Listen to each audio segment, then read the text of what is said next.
This video is sponsored by NordVPN. Protect your internet security today with 75% off a 3-year plan when you click my link in the description and use code 24framesnick at checkout.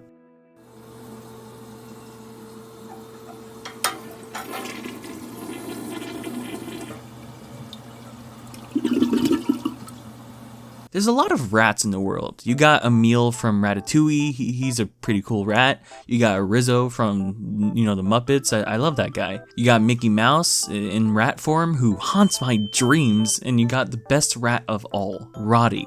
Roddy the Rat. Look at him. Classy in his tux, being a king, voiced by a king. Best casting choice in the world in my opinion. Hugh Jackman as the Wolverine being a fitting role? Nah. It's Roddy the Rat, my guy. It's amazing. Flushed Away is a 2006 animated makeup tutorial starring Hugh Jackman, Jean Reno, Ian McKellen, Kate Winslet, and Bill Nye.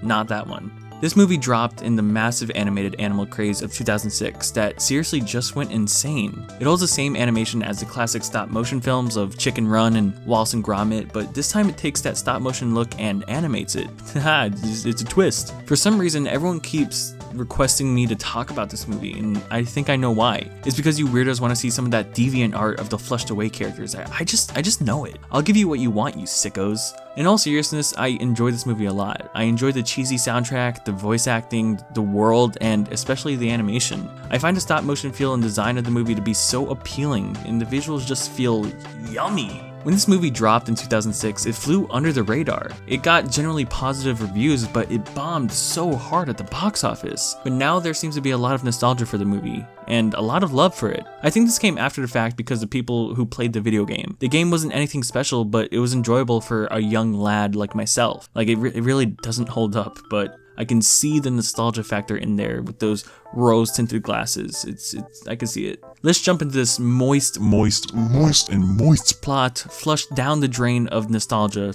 Oh boy, it's a good time. So the film begins with a pretty great title card. Honestly, I love how they put the title in the bridge. It shows us the setting right off the bat in a cute way. It's in London, it's adorable, I love it. We then cut inside a fancy ass house where this family is going on vacation. We never see their faces, but immediately after, when they leave, we meet Roddy St. James, our main classy guy. He's excited to be all alone since the family left because he dances around all free and creates his party with mannequins and stuff. They play the cheesiest classic song during this, but I can't play it for copyright reasons, so just know it goes like do, dancing with myself, dancing with myself, elf,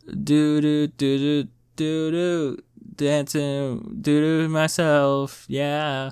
We also see Roddy almost put on a Wolverine suit. Haha, cute. You get it? It's because he's Hugh Jackman and he almost wore the suit. But then we see this man just go around in a little red car, old Stuart Little style. During the night, Roddy is visited by a random rat who comes in through the kitchen sink. The rat immediately acts like this is his new home and he makes good use of it. At one point, he watches soccer and we see the faces of humans in this world and it's very disgusting.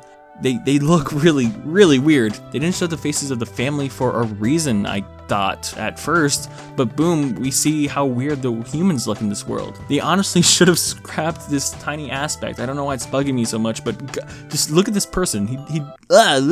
Anyways, Roddy hates this slob living in his house, so he attempts to kick him out. He tries to trick him into being flushed down a drain, but the slob ain't that dumb, so he pushes Roddy in and flushes him down himself. So, flushed away. He's getting. It's happening, folks. OfficeGIF.exe, it's happening command. While down the drain, Roddy runs into a fish and we get a Finding Nemo reference, which I thought was pretty cute. Have you seen my dad?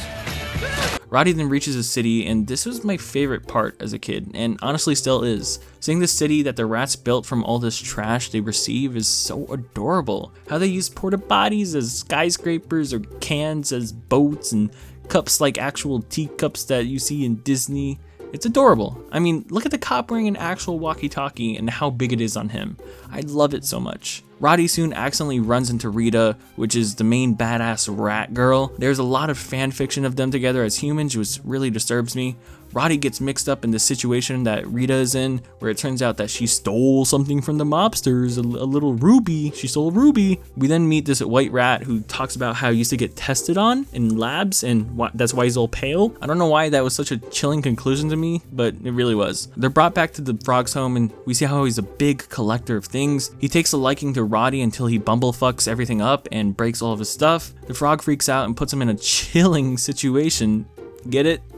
Better cool off on the puns, am I right? Ha. So this frog is the main villain, and he's always croaking up the place. But Rita and Roddy break out, just call him R&R for now. R&R break out the ruby that the frog is after, and then we get a clever banana gag. I like the jokes in the movie. I can't help but really like the jokes. Whitey, that's a banana skin.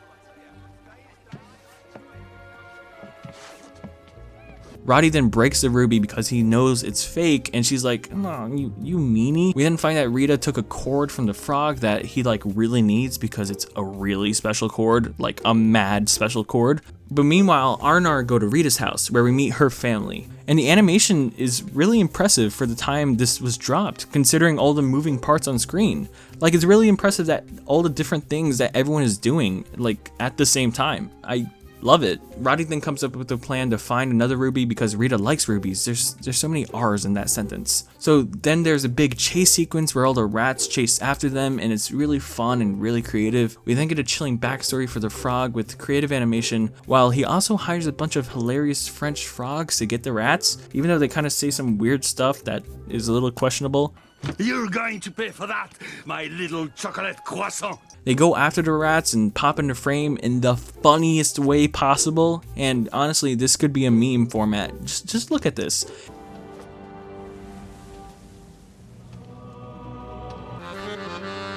It works so well with anything. Here's a blue screen for anyone that wants to make their own because, ooh, I love it. The French frogs are honestly hilarious, and they lead R&R to escaping outside and back into Roddy's house. Roddy gives her a jewel out of the human's jewelry box, and they have a little moment together about family and being alone and stuff, and it's honestly really sweet. Roddy then figures out that the frog's plan with the cable is to like drown the city. I kind of forgot about the cable, to be honest. But some big action scene happens where the frog gets all tongue-tied, literally, and the whole town chills out. And it's a happy ending, hoorah! This movie is cute. I honestly adore it. It's cheesy, it's cliche, but it was made at the time when these kind of tropes became so cliche that I can give it a pass. A lot of the gags and jokes are so subtle at times, and I adore it. The references made are so quick, and if you blink, you'll literally miss a lot of them. There's a Han Solo reference in the freezer, there's a Wallace and Gromit reference for like 3 animation frames, and the intro alone, there's like 30 references in the DVDs that you'll literally miss if you don't pause the movie to check it. Shark Tale and Batman, but it's Ratman and Over the Hedge, there's a lot of them. I find it so cute. I think my only gripes with the movie would be the potty humor. Like, I get that it's flushed away, but there's a lot of burp jokes and groin hit jokes and just unneeded ones, but I guess it's to appeal to kids, so I can give it a slight pass. Because a lot of the humor in this movie really does work. I adore the little slug guys throughout the movie that pop up with songs and stuff. They remind me of Minions, but not cringy and pandering. There's really a lot of heart in this movie. It's simple, but effective in its message of family and finding friendship, and it's really sweet. I tried checking out the video game, but it definitely does not hold up as well. I say the best parts were going around the big house and seeing all this stuff from a tiny rat perspective. Being able to walk around the city yourself is really cool to me as a kid, even though it's a little more barren than I remember.